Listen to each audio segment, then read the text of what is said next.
BS টিউশনে আপনাদের সকলকে পুনরায় স্বাগত জানাই। গুরুজনদের প্রতি শ্রদ্ধা এবং ভালোবাসা জানিয়ে এবং ছোট ছোট ভাই বোনদের প্রতি ভালোবাসা জানিয়ে আজ আমরা আমাদের এই নতুন একটি ক্লাস শুরু করতে চলেছি। আজ আমরা যেই বিষয় নিয়ে আলোচনা করব সেটি ভীষণভাবেই একটি গুরুত্বপূর্ণ বিষয় হতে চলেছে এবং আজ যেই বিষয়টি নিয়ে আলোচনা হতে চলেছে সেই বিষয়ের যে মূল যে বৃত্তান্ত সেটি সম্পর্কে কিন্তু তোমরা যখন জেনে যাবে সম্পূর্ণটা, তোমাদের কাছে কিন্তু সেই বিষয়টি সম্পর্কে কোনো রকমের কোনো প্রশ্নই মনে থাকবে না। সমস্ত প্রশ্ন আজকে ক্লিয়ার হয়ে যাবে। এবার যেই বিষয়টি নিয়ে আমি আলোচনা করছি বা করতে চলেছি সেটি কিন্তু আমাদের সবার মনেই আসে যখন আমরা মাধ্যমিকের গণ্ডি পার করি। কারণ মাধ্যমিকের গণ্ডি পার করার পরবর্তী সময়ে আমাদের মাঝে যেন হাজার লোকের হাজার ধরনের মত এসে উপস্থাপন হয়। বিভিন্ন লোক বিভিন্ন রকমের মত আমাদেরকে পোষণ করে, যে কেউ বলে আর্টস নিতে, কেউ বলে সায়েন্স নিতে, কেউ বলে কমার্স নিতে, অথবা কেউ বলে ভোকেশনাল নিতে। তো এই যে বিভিন্ন রকমের প্রশ্ন এবং বিভিন্ন জনার যে মত, এই সমস্ত মতের আজকে সম্পূর্ণভাবে অবসান হয়ে যাবে। তোমরা একটি সঠিক সিদ্ধান্ত নিতে পারবে। সেই বিষয় নিয়ে আজকে আমাদের এই আলোচনা, আর আশা করি তোমাদের ভীষণভাবেই উপকার হবে। তোমরা সেই হাজার ধরনের মত তোমাদের সামনে এলেও তোমরা কোনো রকমের কোনো কনফিউশনে ভুগবে না। তাই আজ আমরা যেটি নিয়ে আলোচনা করব সেইটি হলো যে আমাদের মাধ্যমিক পরীক্ষা তো মিটে গেছে, এইবার আমরা কোন ব্যাকগ্রাউন্ডে পড়াশোনা করব। সেটি কি আর্টস ব্যাকগ্রাউন্ড হবে, নাকি সায়েন্স ব্যাকগ্রাউন্ড হবে, নাকি কমার্স ব্যাকগ্রাউন্ড হবে, নাকি ভোকেশনাল ব্যাকগ্রাউন্ড হবে, কোন ব্যাকগ্রাউন্ডে আমি পড়াশোনা করতে চাইছি সেইটি নিয়ে আজকে আমরা আলোচনা করব। তোমরা ভিডিওটি প্রথম থেকে একদম শেষ পর্যন্ত দেখো, তোমরা কিন্তু ভীষণভাবেই উপকৃত হতে চলেছ। চলো কোনো রকমের কোনো সময় নষ্ট না করে আজকে আমরা আমাদের এই মূল যে টপিকটি সেইটি নিয়ে আলোচনা করি। আর ভিডিওর মূল যে অংশ সেখানে প্রবেশ করবার আগে সবার কাছে বিশেষভাবে অনুরোধ জানাই, তোমরা এখনও পর্যন্ত যারা যারা আমার এই বিএস টিউশন ইউটিউব চ্যানেলটিকে সাবস্ক্রাইব করোনি, তোমরা অতি অবশ্যই আমার এই বিএস টিউশন ইউটিউব চ্যানেলটিকে সাবস্ক্রাইব করো, পাশে থাকা বেল আইকনে ক্লিক করে রাখো এবং নোটিফিকেশান অল করে রাখো, যাতে এর পরবর্তী সময়ে কেরিয়ার সংক্রান্ত বিভিন্ন পাঠ্য সংক্রান্ত যেই আলোচনাই আমি তোমাদের সঙ্গে করি না কেন সেগুলো যেন সবার আগে তোমাদের কাছে পৌঁছে যেতে পারে। এবার দেখো, মাধ্যমিক পরীক্ষা তো আমাদের সবার কমপ্লিট হয়ে গেছে। এবার মাধ্যমিক পরীক্ষা যেহেতু তোমাদের জীবনের একটি বিশেষ গুরুত্বপূর্ণ একটি পরীক্ষা, তোমাদের জীবনের প্রথম বোর্ডের এক্সাম তোমরা দিয়েছো, তাই তোমাদের এতটুকু কিন্তু জানতে হবে যে এই বোর্ড এক্সামিনেশনের পরবর্তী, অর্থাৎ মাধ্যমিক পরীক্ষার পরবর্তী সময়ে তোমার জীবনের একটি চরমতম গুরুত্বপূর্ণ একটি পরীক্ষা আসতে চলেছে। সেটি হলো কি উচ্চ মাধ্যমিক পরীক্ষা। সেই উচ্চ মাধ্যমিক পরীক্ষায় আমাদের সবার কিন্তু ভীষণ ভালো রকমভাবে রেজাল্ট করতে হবে এবং একই সঙ্গে ভালো রেজাল্টের সঙ্গে সঙ্গে তোমাদের সবাইকে কিন্তু নিজেদের ভবিষ্যৎ সম্পর্কেও কিন্তু ওয়াকিবহল হতে হবে। তোমরা কোন ব্যাকগ্রাউন্ডে তোমরা যেতে চাও, এই সময়টা অর্থাৎ এই মাধ্যমিক যে শেষ হলো এবং ক্লাস 11-এ ভর্তি হওয়ার আগের মুহূর্ত পর্যন্ত, এইটাই কিন্তু তোমাদের কিন্তু সম্পূর্ণ ভাবনা চিন্তার একদম চরমতম একটা পর্যায়, যেখানে গিয়েই তোমরা কিন্তু জীবনের একটি পথ নির্দেশ তোমরা করবে। তাই এই সময়টাকে কিন্তু ভালো রকমভাবে বুঝে তোমাদের সেই সাবজেক্ট সিলেকশন করতে হবে, বা তুমি কোন বিষয় নিয়ে পড়তে চাইছো বা কোন ব্যাকগ্রাউন্ডে তুমি পড়তে চাইছো। এবার তোমাদের মধ্যে থেকে এমন অনেকে আছো যারা ডাক্তার ইঞ্জিনিয়ার হতে চাও, অনেকে এমন আছো যে চার্টার অ্যাকাউন্টেন্ট হতে চাও, আবার এমন অনেকে আছো যে শিক্ষক শিক্ষিকা হতে চাও, মানে এই শিক্ষকতার লাইনটাকে ভীষণভাবে তোমরা পছন্দ করো।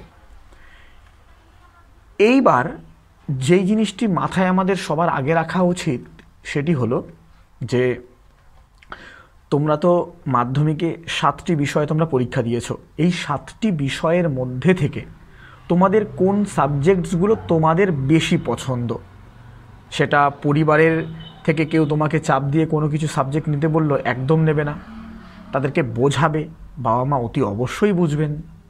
কোনো বন্ধুবান্ধবদের আর কি তুমি বুদ্ধি শুনে তুমি কোনো রকমের কোনো সাবজেক্টস নিলে, এমন সাবজেক্টস নিলে যেগুলো তোমার পছন্দই নয়, তোমার ভালো কোনো বন্ধু নিয়েছে মানে তুমি নিচ্ছ, এটা করলে চলবে না। এবং একই সঙ্গে যে সায়েন্স ভালো আর্টস খারাপ বা আর্টস ভালো কমার্স খারাপ, এই সমস্ত ব্যাপারগুলোতে কিন্তু একদম তোমরা জড়াবে না। কারণ আমাদের প্রত্যেকটা ফিল্ডই কিন্তু নিজের নিজের ক্ষেত্রগত দিক থেকে ভীষণভাবেই ভালো। তুমি আর্টস নিয়েও জীবনে ভীষণভাবে সফলতা অর্জন করতে পারো, সায়েন্স নিয়েও অর্জন করতে পারো, কমার্স নিয়েও অর্জন করতে পারো, এবং ভোকেশনাল নিয়েও তুমি করতে পারো। তো তাই এটা ভালো এটা খারাপ, বা সায়েন্স একটু বেশি ভালো আর্টস একটু কমা, এই সমস্ত মনোবৃত্তি কিন্তু একদম এনো না। এবং যারা যারা তোমাদের এই সমস্ত ব্যাপারগুলো বলছে যে সায়েন্স ভালো আর্টস খারাপ, বা আর্টস ভালো কমার্স খারাপ, বা কমার্স ভালো সায়েন্স আর্টস দুটোই খারাপ, সেই সমস্ত ব্যক্তিদের থেকে তোমরা শত হাত দূরে থাকো। কারণ তারা কিন্তু তোমাকে কিন্তু ডাইভার্ট করছে নিজের পছন্দের সাবজেক্টগুলো থেকে দূরে সরিয়ে রেখে। তো সেইগুলো তো একদমভাবেই তোমাদের শুনলে চলবে না। তাই কি করতে হবে? এবার তোমরা আমাকে প্রশ্ন করো যদি যে স্যার তাহলে আমরা করবোটা কি, কীভাবে আমরা বুঝতে পারবো? আমি আমার একটি শর্টস ভিডিওতে তোমাদের বলেছিলাম, তোমরা হয়তো দেখেছো সেই শর্টসটি। যদি না দেখে থাকো এখনও পর্যন্ত, আমার ইউটিউব চ্যানেলে গিয়ে তোমরা সার্চ করবে বিএস টিউশন বলে, এবং সেখানে শর্টসের যেই সমস্ত সিরিজগুলো রয়েছে সেইখানে দেখতে পাবে যে ওখানেও আমি এই ব্যাপার নিয়ে অল্প বিস্তর আলোচনা করি। কিন্তু আজকে সম্পূর্ণ আলোচনা করব, সেই নিয়েই আজকে আমাদের এই ভিডিওটি করা। দেখো, মাধ্যমিক পরীক্ষা মিটে যাওয়ার পরবর্তী সময়ে যে কদিন তোমরা সময় পাচ্ছ, আমি আমার এতদিনকার পড়ানোর অভিজ্ঞতা থেকে বলছি, তোমরা এই সময়টাকে নষ্ট করো না। তোমরা বিভিন্ন জায়গায় তোমরা ঘোরাফেরা করছো, খুব ভালো। অনেকটা সময়ের পরে তোমরা কিছুদিন ছুটি পেয়েছো, ঘুরবে ফিরবে, মনটাকে ভালো রাখবে, সব গত দিক থেকে ঠিক আছে। কিন্তু সেই সঙ্গে সঙ্গে তোমরা সায়েন্সের যদি টপিকগুলো যেগুলো রয়েছে, আমাদের জীবনবিজ্ঞান, ভৌতবিজ্ঞান, অঙ্ক, এগুলো যদি তোমাদের যদি ভালো যদি লেগে থাকে, তাহলে অতি অবশ্যই তোমরা সেই নিয়ে নাড়াঘাটা করো। আর্টসের বিষয়গুলো যদি তোমাদের ভালো লাগে, বাংলা, ইতিহাস, ভূগোল, ক্লাস 11-এ যখন উঠবে তখন তো আর্টসের সাবজেক্টসগুলো আরও অনেকটা বেড়ে যায়। যেমন হলো দর্শন থাকে, শিক্ষাবিজ্ঞান থাকে, সংস্কৃত থাকে, রাষ্ট্রবিজ্ঞান থাকে, বিভিন্ন রকমের সাবজেক্টসগুলো থাকে, এগুলো আর্টসের ব্যাকগ্রাউন্ডগত দিক থেকে। যদি তোমাদের এইগুলো ভালো লাগে তাহলে সেইগুলো তোমরা দেখতে পারো। এবং কমার্সের যেই সমস্ত সাবজেক্টসগুলো রয়েছে তোমরা সেইগুলো নিয়ে নাড়াঘাটা করতে পারো। এবার তোমাদের মধ্যে থেকে এমন অনেকে আছো যারা সায়েন্সের সাবজেক্টগুলো ভালোবাসো, আর্টসের সাবজেক্টগুলো ভালোবাসো, তাহলে করবেটা কি? তাদের জন্য তো একটাই পথ, এটা সবারকার ক্ষেত্রে কিন্তু। এই যে আমি তোমাদের বললাম যে সায়েন্সের টপিকগুলো যাদের সায়েন্স ভালো লাগে তারা দেখলে, এবার তোমরা কিন্তু আর্টসেরটাও কিন্তু দেখতে পারো, বা কমার্সেরটাও দেখতে পারো, কোনো রকমের কোনো অসুবিধা নেই। তোমরা সায়েন্সের বিষয়গুলো কিছুদিন দেখলে, 10 দিন, 5 দিন, 20 দিন, 1 মাস। আর্টসের যেই সাবজেক্টগুলো রয়েছে সেইগুলোতে 10 দিন, 5 দিন টাইম দিলে, যে কি কি রয়েছে সিলেবাসগত দিক থেকে, কি কি জিনিসগুলো আমাদের পড়তে হবে, জানতে হবে, সেইগুলো। কমার্সের তুমি সাবজেক্টগুলো একটুখানি নাড়াঘাটা করে দেখলে, ওভারঅলভাবে কি হলো, তুমি সায়েন্সের কিছুদিন দেখলে, আর্টসের কিছুদিন দেখলে, কমার্সের কিছুদিন দেখলে। এবার তোমার সিদ্ধান্ত নেওয়ার পালা। তাহলে তোমার তখন বুঝতে হবে যে আমি কোনগুলো ভালো বুঝতে পারছি। এতটুকু জিনিস তো তোমাদের সবাইকার মাথায় রাখতে হবে, সেটা সায়েন্স হোক, আর্টস হোক বা কমার্স হোক। মাধ্যমিক লেভেলে যেই বিষয়গুলো তোমরা পড়েছো সেইটার থেকে কিন্তু ক্লাস 11-এ আরও একটু বেশি তোমাদের জানতে হবে, এবং ব্যাপারগুলো কিন্তু একটু পরিমাণে আলাদা বা ভিন্নধর্মী। যেমন তোমরা দেখতে পাবে যে বাংলা বিষয়ে সাহিত্যের ইতিহাস ঢুকে গেছে, সেখানে কিন্তু ব্যাকরণের পোর্শনগুলো কিন্তু সেভাবে কিন্তু প্রাধান্য কিন্তু দেওয়া হয়নি। কারণ মাধ্যমিক লেভেল পর্যন্ত তোমরা কম বেশি করে সবাই ব্যাকরণ সম্পর্কে ওয়াকিবহল। তো তখন গিয়ে সাহিত্যের ইতিহাস পড়তে হবে। রাষ্ট্রবিজ্ঞান সাবজেক্টটা তো সবার কাছে আলাদা, একবারেই আলাদা। তার পরবর্তী সময়ে তোমার দর্শন থাকে, দর্শনটাও সম্পূর্ণ পরিমাণে আলাদা। তোমরা ক্লাস 11-এ উঠে সর্বপ্রথম এই সাবজেক্টগুলো সম্পর্কে জানতে পারছো। তাই সবাই কি করবে, প্রত্যেকটা সাবজেক্টই অল্প অল্প সময় করে দেখে নাও, তুমি কোনটা বুঝতে পারছো, কোনটা আত্মস্থ হতে পারছো, সেই অনুপাতে কিন্তু তোমরা সবাই সাবজেক্ট নাও, যাতে মাঝ পথে গিয়ে তোমাদের কোনো রকমের কোনো অসুবিধা না হয়। বন্ধুর কথা শুনে তুমি সায়েন্স নিলে, কিন্তু তোমার সায়েন্সের সাবজেক্টগুলো অতটা ভালো লাগে না, তাহলে কিন্তু ভীষণভাবেই কিন্তু অসুবিধা। ঠিক একই রকমভাবে তুমি বন্ধুর কথা শুনে বা অন্য কারো কথা শুনে তুমি আর্টস নিলে, তোমার হয়তো সায়েন্সের সাবজেক্টগুলোই তোমার বেশি ভালো লাগে, তাহলে কিন্তু আর্টসের ক্ষেত্রে গিয়েও কিন্তু বেশি একটা কিন্তু ভালো ফলাফল হবে না।